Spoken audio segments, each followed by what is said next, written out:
दोस्तों आज हम बात करने वाले हैं भारत के कुल 9 दर्शनों के बारे में, जो कि आस्तिक और नास्तिक दोनों हैं। तो इनमें से सबसे पहला दर्शन है न्याय दर्शन, जो कि तर्क से ईश्वर को प्राप्ति करने का उपाय बताता है, मतलब कि आपकी विद्वत्ता से आप ईश्वर को प्राप्त कर सकते हैं। और दूसरा है वैशेषिक दर्शन, जो कि इस संसार को पंच महाभूत से बना हुआ समझाता है। यह जो दर्शन है यह अभी के साइंस से बहुत ही मिलता जुलता है। और तीसरा है सांख्य दर्शन, जो कि कहता है कि इस सृष्टि को बनने में एक प्रकृति है और एक पुरुष है। यह द्वैत का प्राधान्य दर्शन है। और चौथा है योग दर्शन, जो कि कहता है कि ध्यान और मेडिटेशन करके हम ईश्वर को प्राप्त कर सकते हैं। अपने नियमों में रहकर, डिसिप्लिन में रहकर हम ईश्वर को प्राप्त कर सकते हैं। और पांचवा है मीमांसा दर्शन, जो कि यज्ञ पूजा पाठ पर आधारित है और यह दर्शन मानता है कि सिर्फ पूजा करने से हमें मुक्ति मिल सकती है। और छठा है वेदांत दर्शन, जो कि कहता है कि ब्रह्म सत्य है और यह पूरा जो दृश्यमान जगत है यह मिथ्या है, जो कि सबसे प्रसिद्ध उल्लेख है दर्शन का।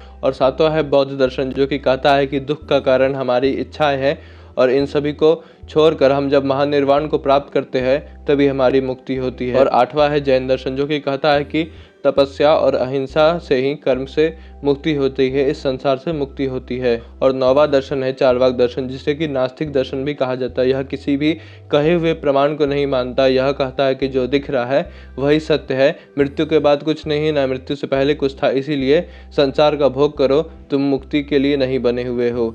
ऐसा चार्वाक दर्शन का मत है।